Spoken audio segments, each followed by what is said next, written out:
Welcome to my presentation on improved RN satisfaction by Missy Lucas, Spring Arbor University, Nursing 434, Quality Leadership for Diana Tulls.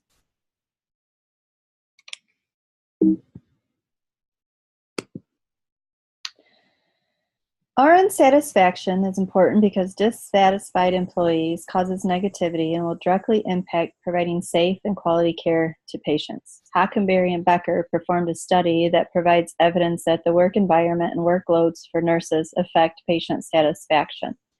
RNs having high workloads is a problem that many healthcare organizations face on a daily basis. The workloads are increased because healthcare organizations in the United States have had a shortage of nurses that has persisted for more than a decade. The previous PowerPoint identified a mission statement, a vision statement, performed a SWOT analysis, developed an aim statement, and described the stakeholders' engagement. This PowerPoint will review the aim statement, identify the stakeholders, explain the action plan, explain the change theory, and provide process, measures, and outcomes. The organization will increase RN satisfaction scores by 10% in 6 months. The organization will review staffing needs against patient loads and growth and begin to hire more nurses to alleviate burnout and increase satisfactions. RNs will have reduced overtime, and that as well will reduce burnout. Staffing needs will be reviewed monthly to continue to adjust as needed. After the 6 months period, all of the RNs will receive another survey on employee satisfaction. The stakeholders that will be part of the team are nurses from various departments: staffing coordinator, human resources, financial department, and director of nursing.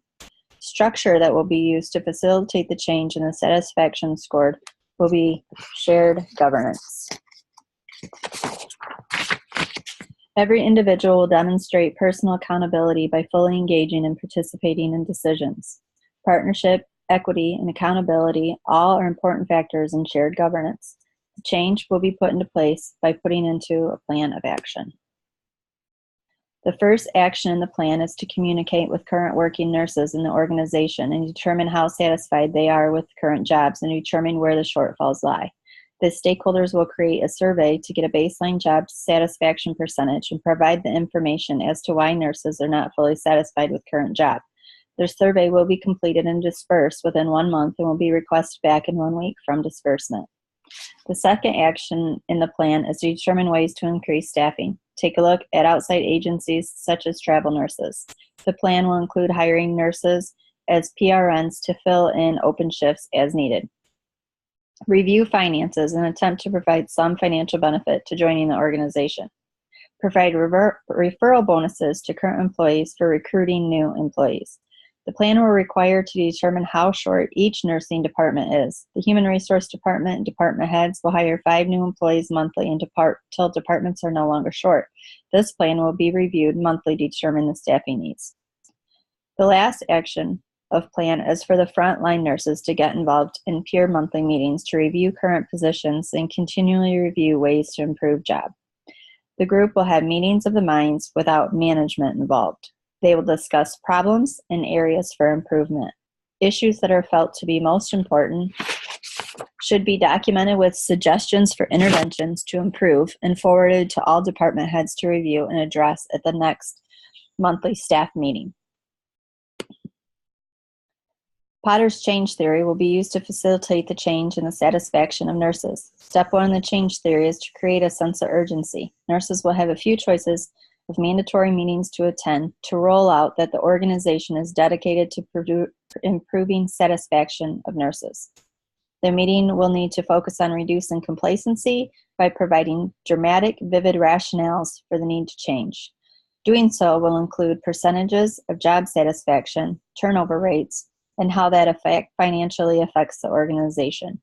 The team with enough power and influence to lead the change, and most importantly, to encourage and persuade others to support and implement the change, will be created after all nurses have been to the rollout meeting. This team that is formed will work diligently to encourage the change in the attitude of staff and will continue to develop a sense of teamwork. Top leadership that is involved in the change will be visible in shifts with encouraging words of feedback. Nurses will have a clear understanding that the team is working diligently to create an environment that is satisfying to the employees, and in turn will create more satisfaction for patients and will consequently provide better patient outcomes.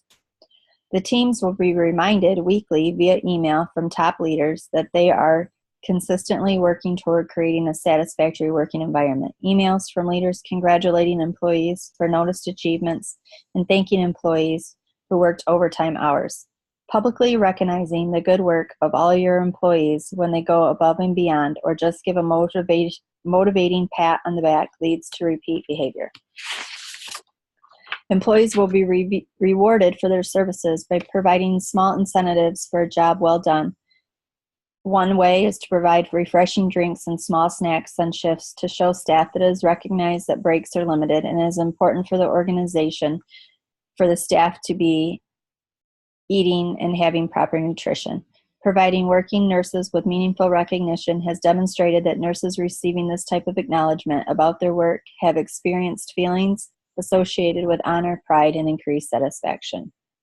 The last key concept of Kotter's change model is not to let up and to make a change stick. This will happen by continuously hiring new employees and finding solutions to problems that are discovered in the monthly team meetings. Showing the frontline employees that higher management is constantly focused on providing a working environment will keep staff working towards finding solutions to problems that can decrease satisfaction in the work environment. The organization will measure how the process is working by looking at attendance sheets of meetings, determine how many employees are involved in meetings to solve problems in the work environment. Data will be collected to see how many potential problems were presented to leadership and how many of those potential problems were addressed. Staffing will also be measured to see how many new employees were able to be hired monthly and how many open jobs still need to be filled. This shows an average of hours worked per pay period per employee of overtime. And as it shows for the year, as staffing is increased, the percentage of overtime hours that the staff is working should go down. The outcome will be measured by providing employees with a follow-up job satisfaction survey. Did the survey provide information on increased job satisfaction? If the interventions applied were successful, then the job satisfaction percentages should be on the rise. If the system failed and the interventions weren't applied, then it will show that job satisfaction did not increase.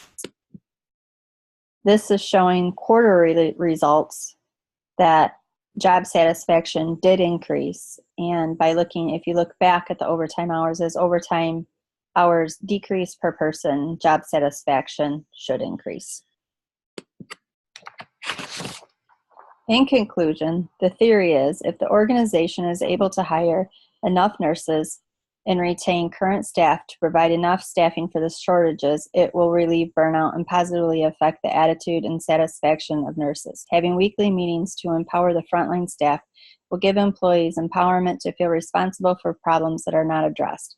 Management staying focused on improving work environments will encourage staff to also stay focused on improving the work environment. If all members of the team are focused on making positive changes, the overall feel of the environment will begin to be positive, and that will create increased positive outcomes for patients. Thank you for listening to my presentation, and have a great night.